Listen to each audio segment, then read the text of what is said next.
Hi, welcome back to the basement. I'm Steve Lewis. As some of you know, I post a new episode every Thursday, and this particular episode is going up at the beginning of April.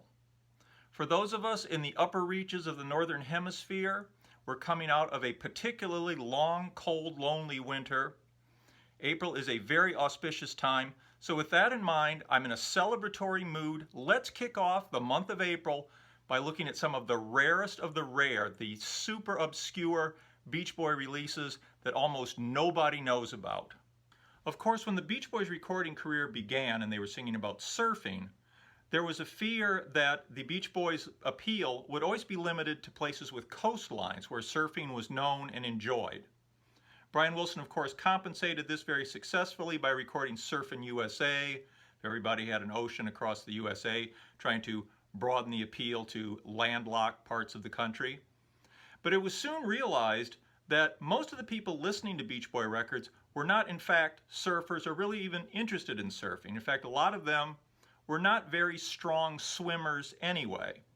And in order to compensate for that, later in 1963, the Beach Boys released the very unusual 10 Feet Deep, an album of songs about wading in shallow water. The album included such Brian Wilson classics as I'm Waiting for the Day, Let's Not Go Trippin', Toes Go Near the Water, I Went Too Deep, Why Do Fools Fall in Lakes, Don't Sit Down, Slip On Through, Shallow Purple, Won't You Wring Out My Socks, Under the Board Shorts, Keep an Eye on Bottle Caps, Can't Wade Too Long, and a very nice cover of the Phil Spector classic River Deep Trousers High.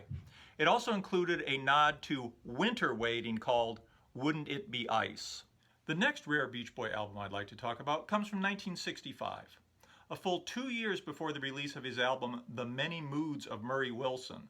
Beach Boy father and manager Murray Wilson became an unwitting collaborator in a Beach Boy album entitled The Beach Boys Present Murray Wilson, Let's Get Furious. This album consists entirely of prank phone calls made to Murray Wilson at his home in Hawthorne, California by members of the band, and includes such classic tracks as Is Your Refrigerator Running?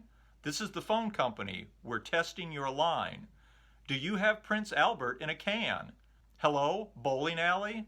Dennis gets the spotlight and has a memorable lead in a duet with Murray entitled Moron Says What.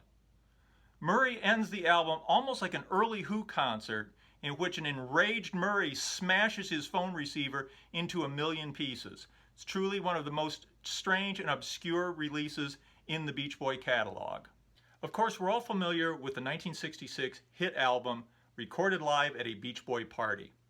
What most people are much less familiar with, however, is another album recorded later that same night after things had digressed a bit, called Recorded Live at a Beach Boys Drunken Brawl, which includes such tracks as I Get a Round, I'm So Drunk, Here Comes the Fight, Don't Go Near the Cop Car, Walk a Line? No, Beers in the Morning, Stupor John B., Passing Out, and I Just Got My Bail. Strangely, this album proved nowhere near as popular as Beach Boy Party, even though both albums were recorded on the same night. During a highly creative but confused phase early in 1967, Brian Wilson attempted to book a recording session with LA's fabled Wrecking Crew. Unfortunately, he accidentally booked a session with an LA Wrecking Crew, and not wanting to waste the session, recorded the demolition of an apartment block on La Brea Boulevard, which was later released as the very obscure Brian Wilson solo album, Good Implosions. On its release, it was lauded as one of the loudest albums of all time.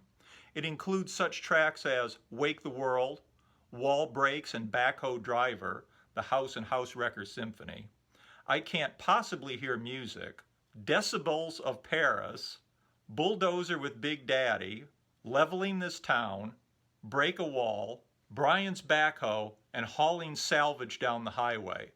Strangely, this early Brian Wilson solo work is largely forgotten. It's well known that the late 60s were challenging times for the Beach Boys, with the fads of surfing and drag racing having run their course. For a short time, there was talk that a new teen craze might be coming in the form of deer hunting.